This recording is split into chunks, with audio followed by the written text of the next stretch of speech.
What do you want to be when you grow up, Olivia? An astronaut.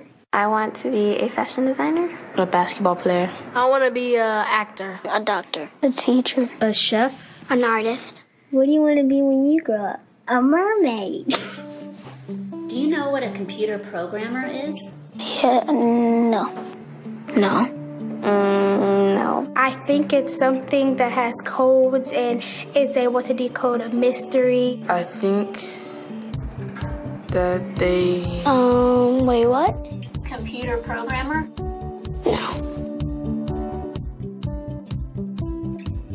Nowadays, just about everything requires some form of programming. So, what is it? Programming is basically explaining to a computer what you want it to do for you. When you're programming, you're teaching possibly the stupidest thing in the entire universe, a computer, how to do something. Programming is one of the only things in the world that you can do where you can sit down and just make something completely new from scratch, you know, whatever you want. It's really not unlike kind of playing an instrument or something, or playing a sport. It starts out being very intimidating, but you kind of get the hang of it over time. Coding is something that can be learned, and I know it can be intimidating. A lot of things are intimidating, but you know, what isn't? A lot of the coding that people do is actually fairly simple. It's more about the process of breaking down problems than, sort of coming up with complicated algorithms as people traditionally think about it. Well, if it's fairly simple, why aren't there more of us doing it? Over the next 10 years, there will be 1.4 million jobs in computer science, and only about 400,000 grads qualified for those jobs. That's a shortage of 1 million people. So, how do you start?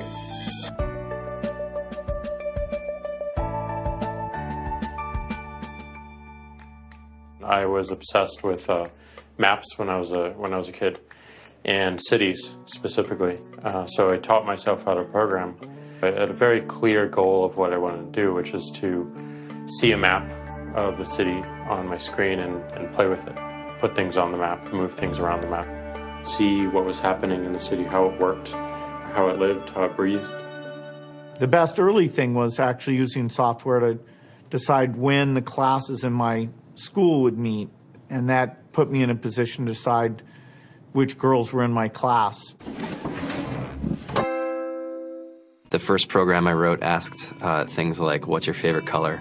Or how old are you? I first learned how to make a green circle and a red square appear on the screen. The first time I actually had something come up and say, hello world, and I made a computer do that. It was just astonishing. When I finally learned a little bit of programming, that blank wall resolved into a bunch of doors, and you open them, and finally you start to open enough doors that the light comes in. And to me, a finished program is like a structure filled with light. All the corners are illuminated. You understand the structure of it. It's a really serene feeling to have completed that.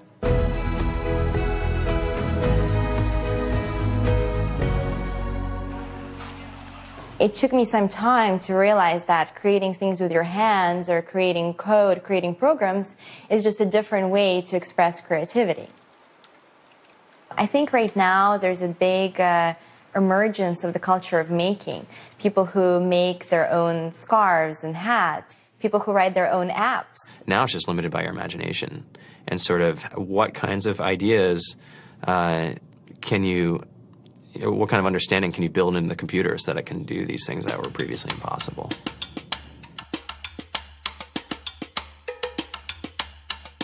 All great things are built in teams when you collaborate with other smart people.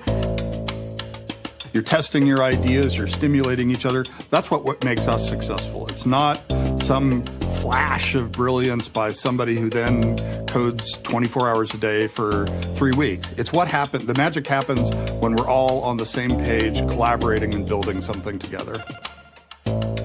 There's a much greater need in the world for engineers and people who can write code than there will ever be supply. And so we all live these very charmed lives. To get the very best people, we try to make the office as awesome as possible.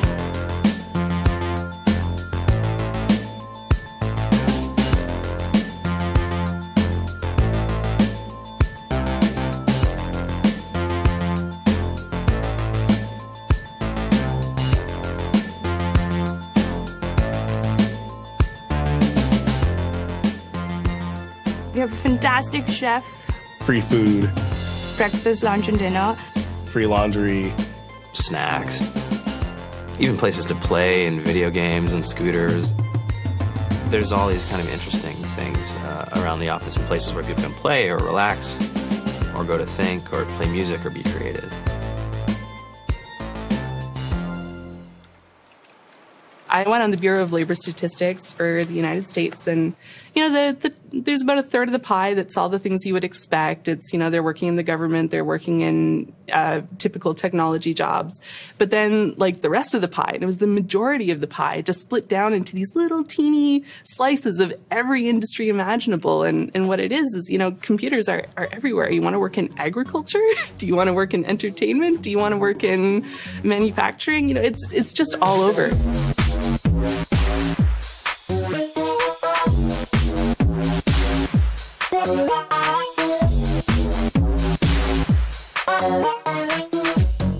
Here we are, 2013.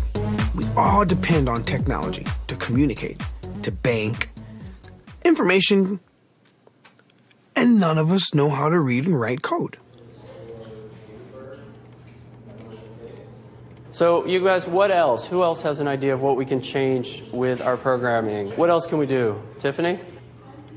What I saw my students take away from using Scratch and programming in our classroom is that they were willing to push through problems. It really builds critical thinking, it builds problem solving, and it's something that they can then apply to math in the classroom or their reading skills.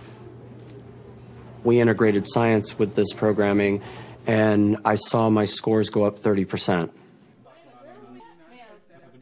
When I was in school, I was in this after-school group called the Whiz Kids. And when people found out, they laughed at me and, all these things. And I'm like, man, I don't care. I think it's cool. And, I'm learning a lot. And some of my friends have jobs. It's important for these kids. It should be mandatory to be a citizen on this planet, to read and write code.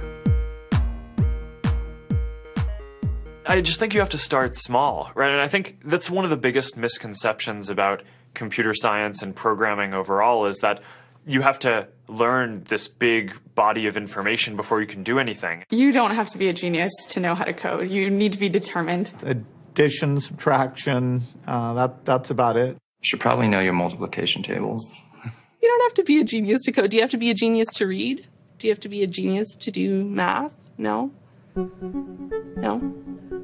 I think if someone had told me that software is really about humanity, that it's really about helping people by using computer technology, it would have changed my outlook a lot earlier. Whether you're trying to make a lot of money or whether you just want to change the world, computer programming is an incredibly empowering skill to learn. To be able to actually come up with an idea and then see it in your hands and then be able to press a button and have it be in millions of people's hands. I think we're the first generation in the world that's really ever had that kind of experience. The programmers of tomorrow are the wizards of the future. You're going to look like you have magic powers compared to everybody else. I think it's amazing. I think it's the closest thing we have to a superpower.